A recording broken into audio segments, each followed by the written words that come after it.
This is the official like raised bed garden. It does have a lot of work that needs to be done. It's got a bunch of leaves in the walkways. It's got some volunteer plants that have dropped in the walkways. So it's not just work in the beds that has to be done. I've got a lot of cleanup to do around the beds so that I can make this navigable and manageable and not drive myself insane with tripping over things. So, I'm gonna get started on all this work, pick up all the random things, throw away a lot of trash, and it's gonna be a good day.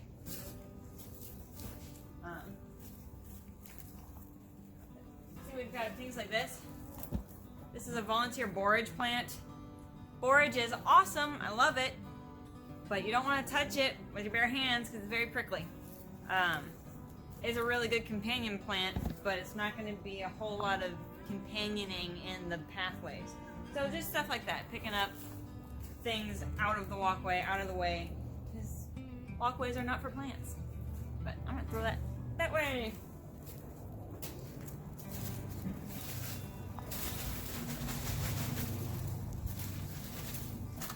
It's just garbage.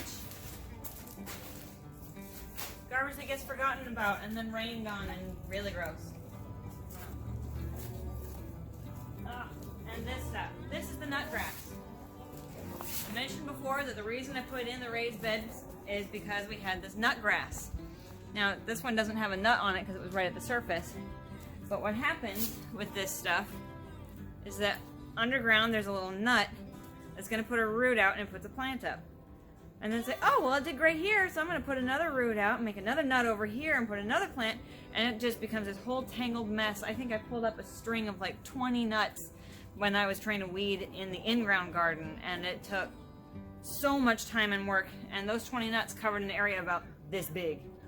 So it was tedious, and it was exhausting, it killed my hands, and it was like, okay, something's got to change. So that's when we put in the raised beds. I'm going to put this in the bucket. They can't live in the bucket. Betsy's like, me, pick me. Oh, she won't eat it. I've tried. Even, let's see, here's another borage. Let's see. Are you interested in the borage? No, not today. Chickens might be. But there's a lot of volunteer things. There's weeds. There's some things that I put in here deliberately, but unfortunately, I was late putting my fall garden in because I don't have everything figured out, and I have never really done a fall garden. So I ended up waiting too long because some of the summer things were still producing. Like, well, if it's still going, I don't want to pull it out because I'm weird that way.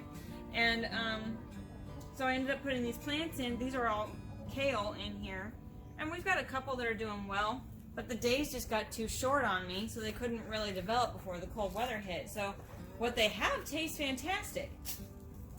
But the problem is that they just didn't grow, so I couldn't really do anything with them.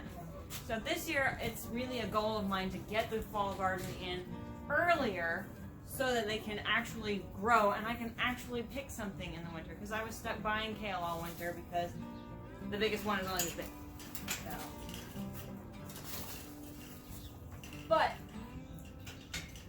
you can still come out here, pinch one off, and just eat it.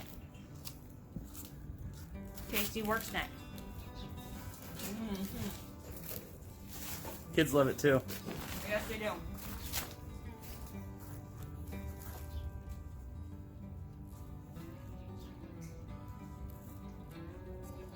And this bed over here is all radishes.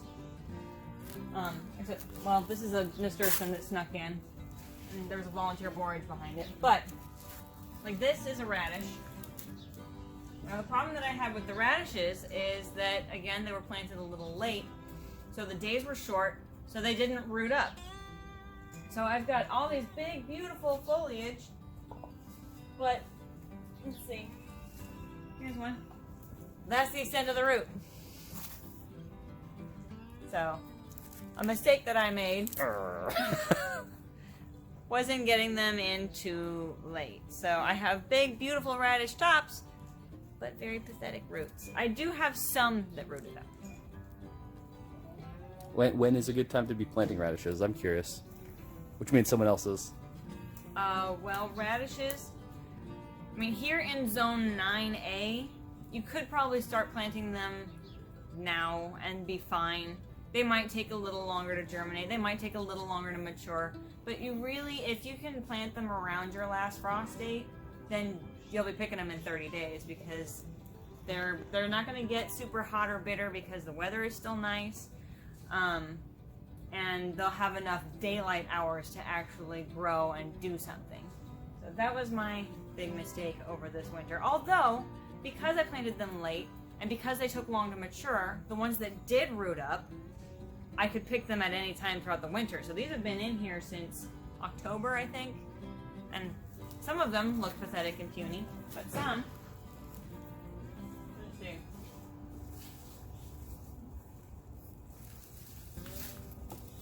This one's a different type, but some of them, they made a radish. So you just have to kind of gauge what your needs and what your requirements are going to be, because having radishes available all winter worked out just fine. We didn't have very many ready at any given time, but just about the time that I was ready to eat radishes, I'm feeling like, oh, I could really go for some sauteed radishes this morning. I had a few, so I could go out and get them. So it's kind of a balance between a success and a failure at the same time. One of my favorite memories of breakfast was when Amanda randomly woke me up in the morning and said, I have made radishes. And I said, I don't eat radishes for breakfast. And she said, no, you do. And she had like, wow, how many, babe? Like 6 or 7 different types of radishes that she pulled from the garden, and they were delicious. And she had, explain the recipe you used, because that was just delicious and very simple. A little extra work, but pretty simple. What I did was I just cut them up, wash them, cut them up, and then sauteed them. We're doing the Whole30 diet right now, so I actually used ghee, which is a clarified butter. But you can use butter, and it tastes way better with real butter. But but they just went straight into the pan with the ghee and salt and pepper, and then right toward the end, I ended up sprinkling just some granulated garlic in there because I have tried with fresh. And I usually can't quite get the timing right, and I end up burning the garlic to a crisp before the radishes are done. So using a little bit of that granulated garlic just really set off the flavor, and they were really good. But I'll say, having this garden and having Amanda's adventurousness with the garden has opened my eyes to different breakfast options that I would never have considered. I think bacon, eggs, pancakes. I mean, honestly, I'm not a big pancake fan even, but I always think you need eggs and, other things. I would never have considered the kind of greens that we've been eating or the kind of radishes. That's just not been a thing in my life. Though I'm usually a spicy fan, and I'm finding that some of the radishes that we have grown are kind of a mix between just that right amount of oomph without the pain, and sometimes they're nose clearers, wasabi. So you got to find that radish type you like, and at some point I'm sure Amanda's going to go over all the different types of radishes that we've raised, successes, failures, shapes, sizes, all that good stuff. But I think, what was the black one? That one was black vernissage. That was a tomato. That was a tomato. No wonder it was such a good radish. No, what were the different kinds we had in that? Oh, I've got, let's see, I had some French breakfast, which is always a good winner. I grew the green Luovo radishes in the spring and hated them because it gets really hot really fast here. Right, but those were the ones that were really good in the winter. Yes. I fell in love with those. Grew those in the fall, and they were way tasty. Although I really, really like the Sichuan red. It was amazing. That was crunchy? They are so deep red, they actually bled into everything and stained all the other radishes pink. But the flavor on them was so good. That was so unappealing in the spring. But in the fall, when they had that nice cool weather, they were amazing. So I will definitely include those always in the fall garden. Noted. So you can expect to see that in the fall garden. Yeah. Here's the sad remains of a marigold. I actually have some marigolds that survived the winter that are out in the front yard, and I'm kind of amazed that they did, because I don't think I've had them make it all the way through winter before. But So this bed over here, I kind of did a mix. I tried to grow cabbage for the first time, but again, I got it in late, so all my plants are still puny.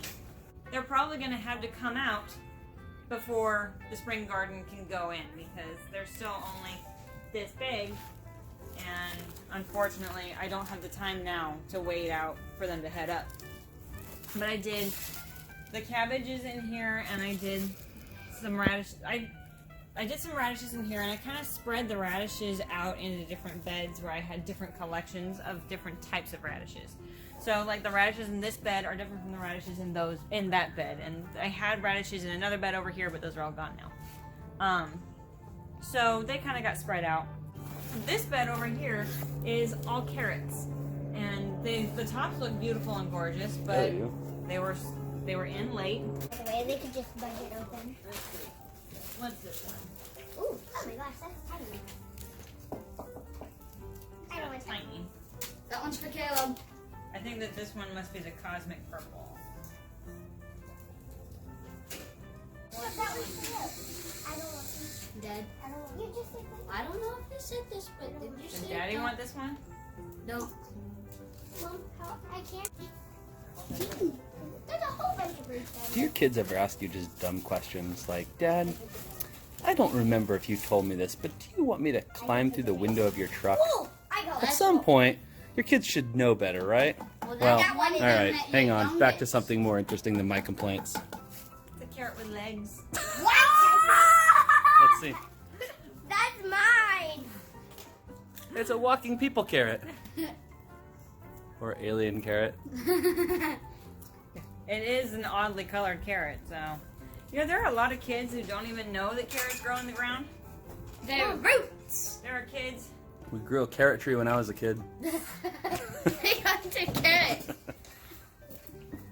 No. Having a garden with kids is pretty awesome because they get to learn all about where their food comes from.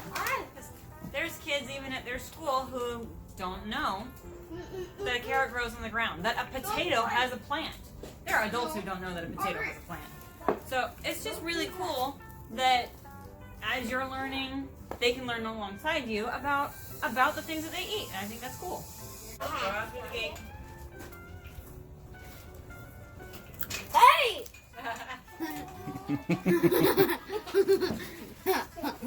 She hasn't seen you with your carrot yet. As soon as there he goes, you're gonna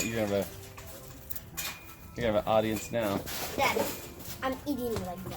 Can you pick out one of the different types of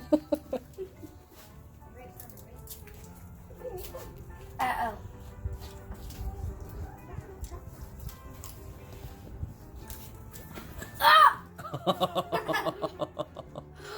You gotta. Let's see your side. You got a goat. No!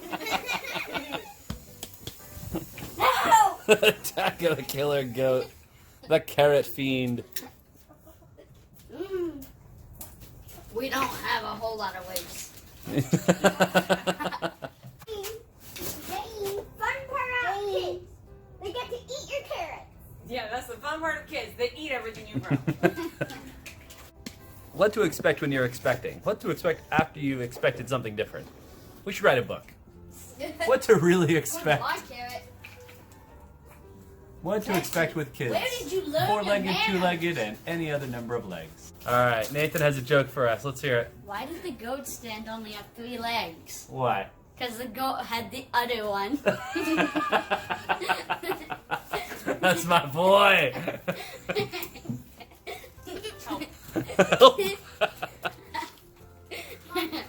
Oh. Betsy, here you go. Mom, can you help me pick out this one? She's like, life is so hard here. Save Yeah. me. What are you trying to do? I anticipated going inside to make them lunch, but it appears they're going to eat the garden instead. Oh no, we're not nearly. Oh, she got a tiny one. This one is actually a lettuce. Oh, well. Volunteered. Wait, I'll take the lettuce. That's whole 30. And what do you got there? I want to see that tiny little carrot. The tiny little carrot. Oh, here, let me wash it off for you. Can I eat the tiny carrot? The tiny carrot. You want to eat the tiny carrot? Uh-huh. Come on. Yeah, let's show. Teeny little carrot. See, this is what the bulk of them probably look like in a row. Hilarious carrot. I'm lit. You gonna eat it? Yep. My goodness, Shroud, your lips Dad, are all kinds of here's the purple. new name for that carrot. Let's The see. hilarious carrot. Nice. Now let me see your lips. Ah. Now show him your tongue. Oh my golly. Yep. Pink is pretty. Oh my gosh. All right, everybody stand in front of the garden, and I want you to tell me your favorite thing about gardening at home. That's a pretty one. So, Nathan, what is your favorite thing about gardening? The whole process of planting them, No. watering them, giving them enough sunlight, planting the beds, all that type of stuff. Okay, all right. So, just the whole process, start to finish. Caleb, what do you like the best about gardening or having a garden? Planting carrots. Carrots. Planting carrots. That's good enough for me. Audrey, how about you? What is your favorite part about having a garden, planting, growing at home? Sure. Eating carrots and growing carrots. Eat carrots. Okay, well, Start to you finish. heard it here first, folks. Audrey, you like the Orax, remember? All the leafy green. And the orac. And Mama, what's your favorite part about having a garden at home? Eating it. I think all of it. I love doing all the work in it. I love amending the beds so that they can grow. So Look at that, this carrot. and I like putting the seeds in, and I like going from, oh look, it just looks like dirt, and then look at all the tiny little green things, and then nurturing those plants until they get to be big plants, and then watching the fruit develop. That was last year. We had one tomato that was right here that grew like all over the place, but it produced one of the biggest tomatoes I've ever seen. It was 2.5 pounds. Yeah, that's It right. was a massive tomato, and it was delicious. But it was so much fun to come out with the kids and check it like every day. Is it ready yet? Is it ready yet? Oh. No? And it took a long time. And then everyone got to enjoy it when it was ready. So, So you had two massive ones last year. Do you remember what kind they were? We had a big dad and a big sister. the two biggest tomatoes that we grew were the same kind. They were the Nature's Riddle tomato. It's a great big yellow and pink mottled tomato. It was gorgeous. And it was delicious. So what do you think? Should we go for a 3-pounder this year? I'm actually not growing that kind. Okay. Ignore the screaming, crying in the background. I'm deeply, deeply upset. I am growing other large tomatoes, but I had so many seeds and so many varieties that it's like, okay, I know this one's a winner, but I got to find out what else is a winner. So I've got to use the space and try all the things, and then we. Why can can't go you grow a back. Paul Robeson? Caleb is growing a Paul Robeson this year. I'm going a chocolate pear. Yeah? I'm going, I don't know. Very sweetie cherry. Very cherry. And I'm going the yellow monster. All right, so for those people watching right now who are considering, just in the consideration process of starting a garden, what can you tell them is the step they need to take right now in early February if they're in California, or they might push a little later if it's other states because their frost date is a little bit later. But what is the first step? The first step is figuring out what it is that you want to grow and how much of it you want to grow. Do you want to grow tomatoes? Do you want to grow peppers? Do you want to grow lettuce greens? Because different plants are going to have different requirements. If you're going to grow a tomato, you might need more space because it's going to get big in the circumference, and it's also going to be a heavy feeder because if it makes a lot of tomatoes, it's going to need a lot of food. So, and then if you're going to do just like lettuce greens, then you don't need a ton of space because you can thickly sow those and just pick them as you need them. So it really depends on what it is that you want to grow. If you want to grow a variety of things, you're probably going to need a little bit more space. And you want to find out what method you want to do. If you have the space for an in-ground garden, if you're going to do that. If you're going to do raised beds, if you're going to do containers. Those things are kind of what you really need to figure out first before you even start doing something. Because if you just start putting in a garden and have no idea what you're going to put in it, it's going to be a lot harder to maintain it. So The important thing is figure out what your goals are, what your growing goals are. Sorry. Other than that, it's fairly easy to jump off from that point in the planning. To say, okay, I want to grow tomatoes and peppers, and then you can figure out how much space you have and how much space you would need, and therefore how many plants you can grow. I'm looking on this side of the fence over here going, when you ran out of space, you kind of tried other things. One of the things that I've watched you learn a lot is that if there's no space, there's always space. There's always space. So Yeah, so we My legs ran... are blue. Yes, they are. So we ran out of Your legs garden are bed pink and you're space having- fairly quickly Purple. because I want to grow all of the things. And I actually went to the store and these barrels were on sale. And so I got like a bunch of them and filled those up with plants.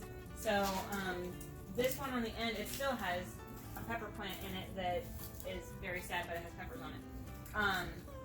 But peppers did really well in the containers.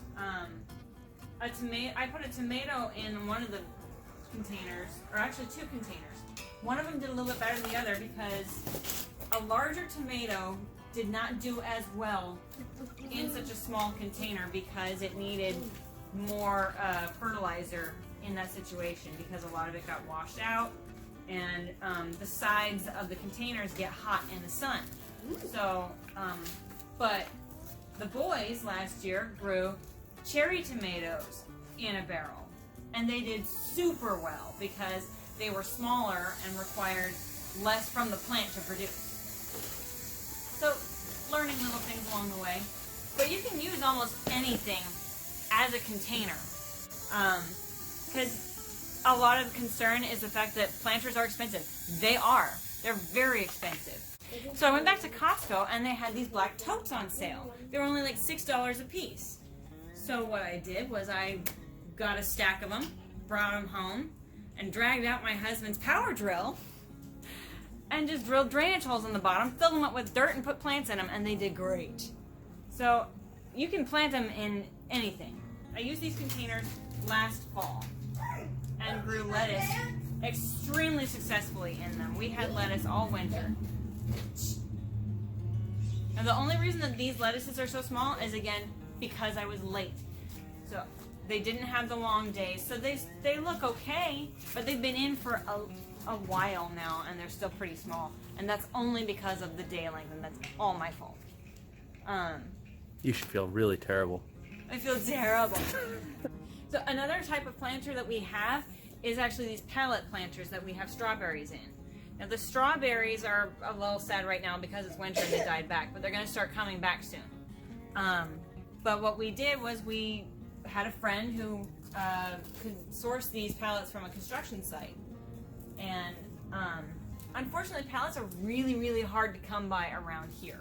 I have tried the whole, oh yeah, go to your big stores and ask them and scrounge for them everywhere. I asked so many stores. California and recycling. Yes, all of them said, we rent our pallets or we recycle our pallets. We don't give them away.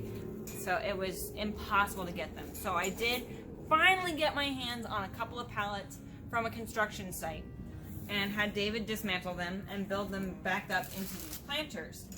And so it's kind of a combination between a planter box and vertical planting for the strawberries.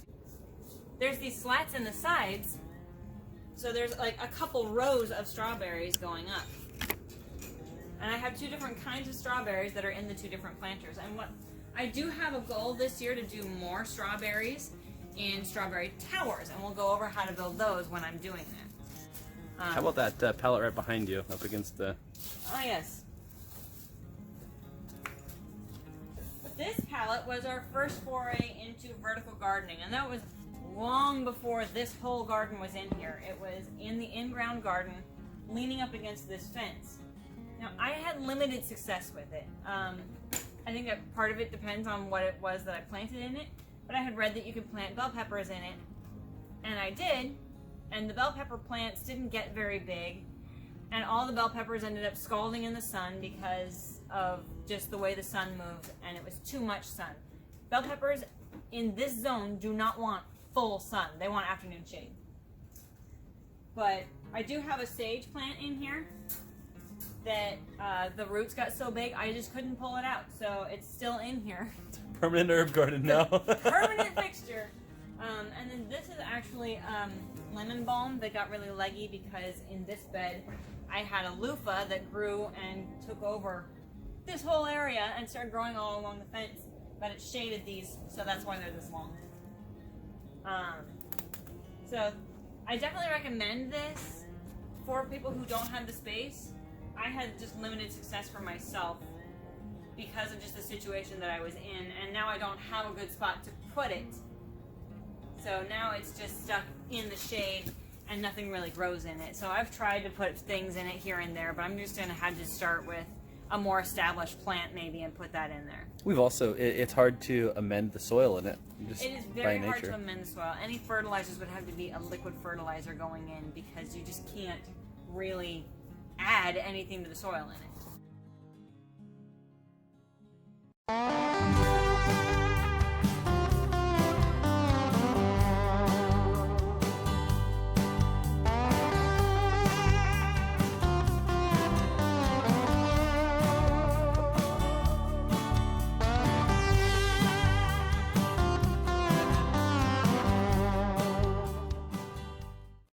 All right, my love. So tell me what you were doing in there.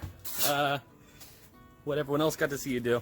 Well, I was raking up all the leaves that are over the top of the bark in here. Mm-hmm. We have all these wood nuggets that just make it so that you have something that you can walk on. But there was a lot of leaf litter from the fall, so trying to clean up some of that.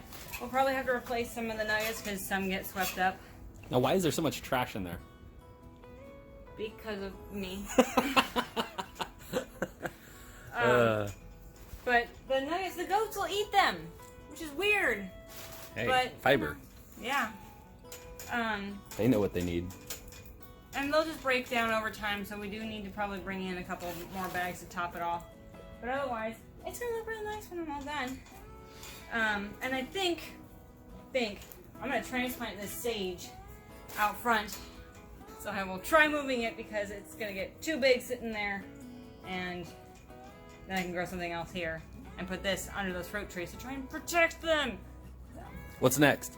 what's next? I have a little pile of trash over here that I gotta take out. I gotta sweep, or not sweep, I gotta rake the rest of that half because I did pretty much this half.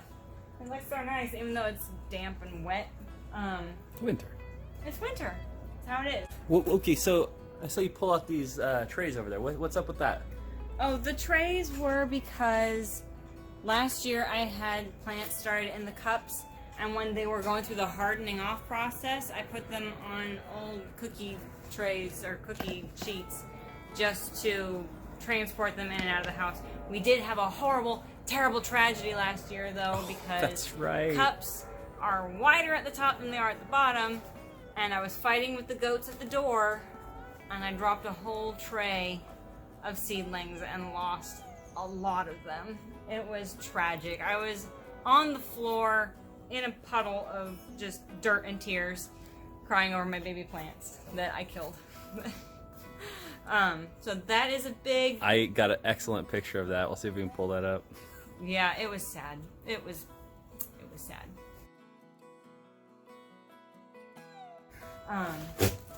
But so I'm just trying to get all the trash picked up. All the tomato cages are only going over there temporarily because Is that what those round things are? Yeah, the round things are my own homemade tomato cage invention.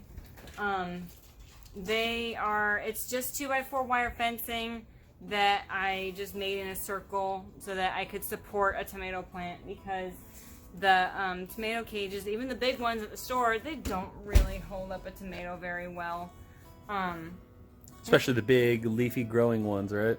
Yeah, and even these are not totally sufficient to really hold a tomato, but they work well enough. Like, they support enough of the base of the plant that I can do okay. What I want to do is, we have these strips of cattle panel. There's actually one on this bed over here.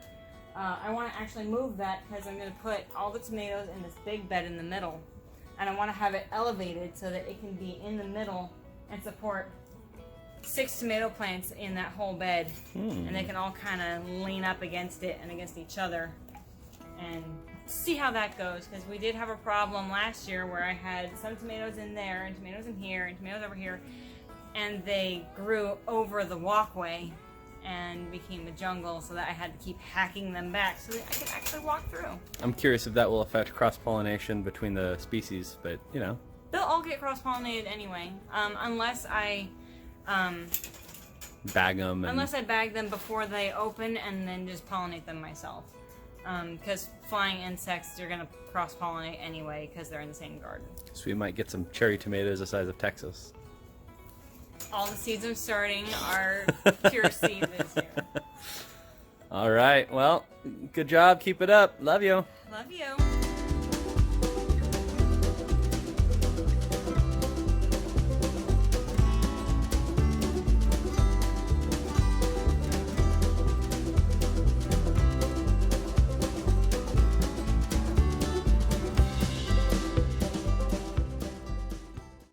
Alright, so it looks like I got most of the garden space all cleaned up here. It was pretty bad. There was a lot of trash, which is kind of my fault. But it's all cleaned up. It's ready for the bark to be replaced, and we can go ahead and get the spring garden ready to go. They're very, very interested in the camera. Thanks for joining me in the garden today, and hope that you had fun watching me work my butt off. Hope that you guys are having fun planting your gardens or whatever it is that you're doing. If you're starting seeds, if you're just in the planting stages, if you're just in the dreaming stages. Hope you enjoy this video. Please like and subscribe to our channel, and you see, this is what I have to work with.